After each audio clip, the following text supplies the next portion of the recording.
Et salut à tous et à toutes, c'est Jackal, j'espère que vous allez bien. Donc aujourd'hui, petit tuto sur les farmers. Donc les farmers, qu'est-ce que c'est? C'est un monstre qui va vous servir à monter votre food. Donc en l'occurrence, le mien c'est Lich King. Je vais vous montrer tout de suite son utilité. On va aller à Blackpool Hills. Et en fait c'est un personnage qui va pouvoir gérer un groupe de monstres tout seul, assez rapidement. Tac. Afin de pouvoir monter votre food. Donc votre food, c'est vos monstres 1 étoile, 2 étoiles, 3 étoiles, 4 étoiles que vous souhaitez augmenter pour donner à manger à vos monstres que vous souhaitez monter à 6 étoiles. Vous voyez, j'ai à peu près les vagues très rapidement, mis à part le boss, et des fois les monstres de l'élément opposé, il n'y a pas crit dessus parce qu'il manque un peu de critique. Hein. On va aller voir les stats vite fait. Vous voyez, là, 13 secondes de temps pour le run, c'est très correct. Hein. Alors les stats, voilà, il a plus 5000 HP, plus 2378 d'attaque, plus 89 de défense, plus 46 de speed, plus 37 de taux crit. C'est là où je pêche un peu, je trouve. Je suis à 67, j'aimerais bien au moins être à 75. Plus 104 de dégâts critiques, un peu de précision, je m'en fous, un peu de résistance, je m'en fous. Donc son set, c'est full attaque. Attaque rune. Donc voilà. 4 pièces, attaque plus 35%, et 6 pièces ignore 15% de la défense de l'ennemi. Donc la question que vous devez vous poser si vous regardez cette vidéo, c'est bah je monte quoi comme farmer? Parce que je viens de débuter, il y a des monstres, mais je sais pas trop à quoi ils servent. Alors, on va déjà commencer avec le personnage qu'on vous donne au début. Qui est... Tac tac tac. Ici. Angel of Death. Donc Angel of Death, elle fait quoi? Elle va attaquer sur son skill 1 et mettre un anti-heal. Sur son skill 2, elle va attaquer 2 fois une cible et elle va réduire la défense et slow. Ou alors, elle va taper 2 fois 2 ennemis au hasard et ce skill a une priorité d'attaquer 2 ennemis différents. Donc si vous avez assez de dégâts, ce skill est bien parce qu'il vous permet de tuer 2 personnages en même temps. Mais personnellement, je préfère celui-ci où vous allez mettre un break def. Pourquoi? Parce que son passif va faire que vous recevez un tour supplémentaire après avoir tué un ennemi. Donc en fait, même si vous faites du mono kill, on va dire, tuer un ennemi tout seul et pas une vague d'ennemis comme vous avez pu voir avec ma liche, c'est pas grave parce que vous allez rejouer. Donc en fait, vous allez tuer, rejouer, tuer, rejouer, tuer, rejouer, tuer, rejouer jusqu'à finir le combat. Voilà.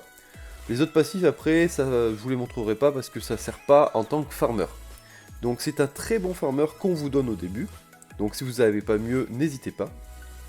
Sinon, à part lui, qu'est-ce qu'on peut utiliser comme farmer? Bah déjà on peut utiliser un farmer, un monstre qui a plusieurs AOE.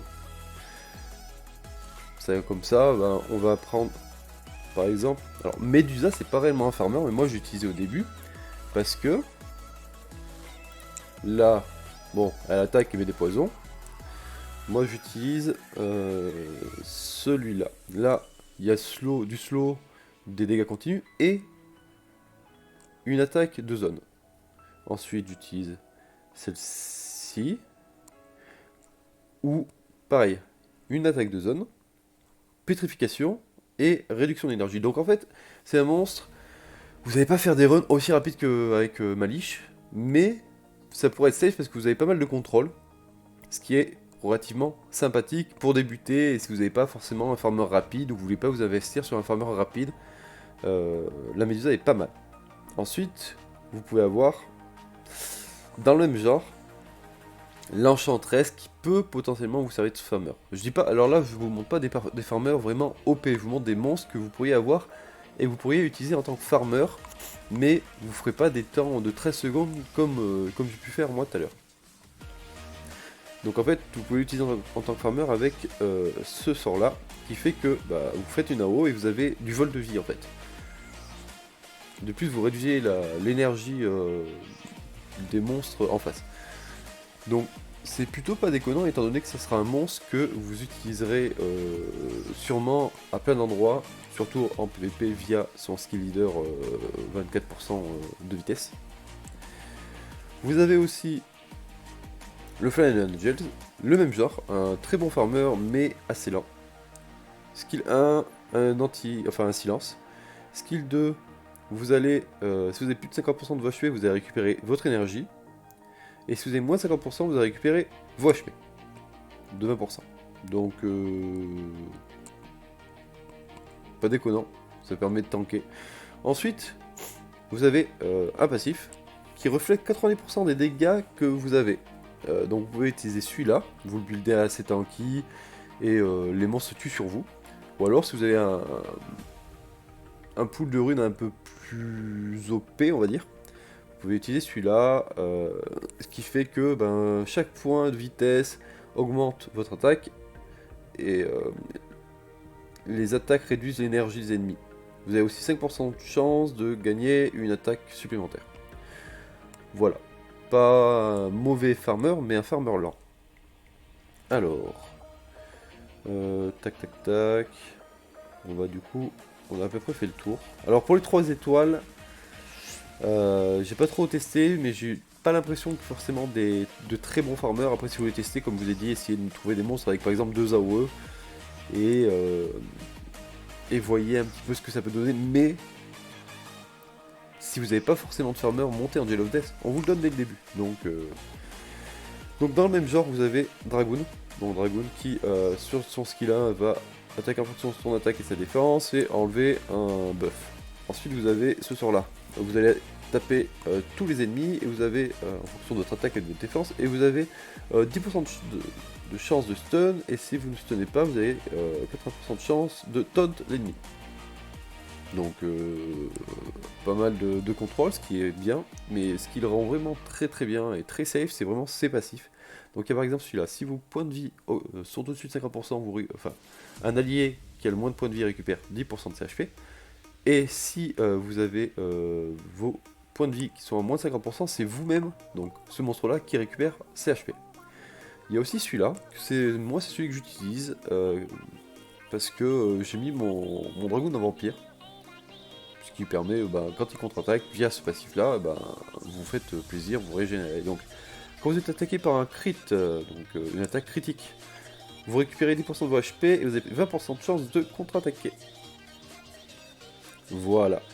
Après, Elven Queen, je sais plus trop si elle est pas mal. Je crois pas. Hein. Non, c'est un support. Alors ensuite, vous avez bien entendu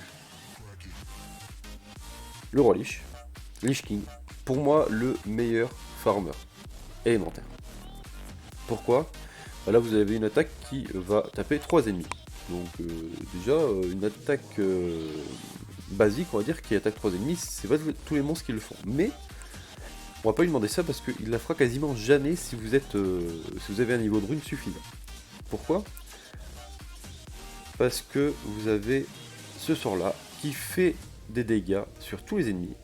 Et vous avez 30% de chance de reset ce sort. Mais si vous tuez un ennemi, vous avez 100% de chance de reset ce sort. Donc c'est à dire que ça fait un petit peu comme le combat que je vous ai montré. Vous avez tué, vous avez passé la vague suivante, vous avez retué avec ce sort là, et ainsi de suite jusqu'à terminer le combat. Donc un monstre très OP pour ça. Hein. Très bon aussi en tant que nuker en GVG, ou même arène, mais GVG, vous voyez son skill leader 44% d'attaque, c'est pas déconnant. Vous pouvez aussi utiliser la Spider Queen, donc avec ce sort là. Vous faites des dégâts AOE, vous avez toujours l'avantage sur les ennemis, même si vous êtes, on va dire, d'un élément qui est censé être faible, cette attaque là sera quand même forte. Ensuite vous avez aussi ce sort là qui va faire des dégâts AOE et avoir une chance d'augmenter les cooldowns de vos ennemis au maximum. Vous m'excuserez, je suis un peu enrhumé. Vous avez aussi Abyss Lord, donc Abyss Lord qui fait des dégâts AOE donc sur tous les ennemis avec son auto-attaque, et va burn, donc va mettre des brûlures sur les ennemis. Ensuite, vous avez soit ce sort là, qui fait que vous récupérez des HP en fonction du nombre de brûlures. Donc si vous voyez que vous avez un peu du mal à tanker avec ce sort là, qui fait que vous faites des dégâts en fonction de votre attaque et votre défense, et vous augmentez les temps de brûlure sur les ennemis, de plus vous avez brûlé de nouveau, et bien vous pouvez utiliser celui-là qui va faire que vous aurez un petit soin. Ensuite vous avez le passif. Après vous avez celui-là, 15% de chance de contre-attaquer quand tu es attaqué. Moi personnellement je dirais pas que je suis pas fan, parce qu'il est vraiment intéressant ce sort, étant donné que à chaque fois que tu vas contre-attaquer c'est en AOE. Sinon tu as quand tu es attaqué, tu as 70% de chance d'augmenter ta défense pour 3 tours, mais ça peut être utilisé qu'une fois par tour. Personnellement, je suis pas fan de ce passif, je pense que c'est moins intéressant.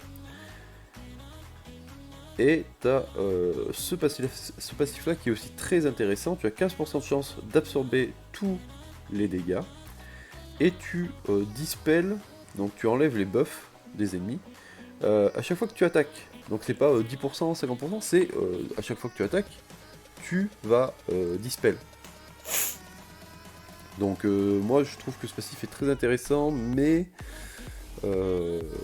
celui-là aussi. Hein. Donc après c'est vous qui voyez lequel vous souhaitez utiliser. Voilà, j'ai à peu près fait le tour des farmers que pour ma part je connais. Donc c'est essentiellement des 5 étoiles. Hein. Si vous n'avez pas forcément 5 étoiles, comme je vous ai dit, vous restez sur la petite Angel of Death. Je vais vous montrer, elle est pas déconnante du tout. On va utiliser un ami. Bon, après il faut que j'en utilise un qui est plutôt bien runé. On va utiliser celui-là.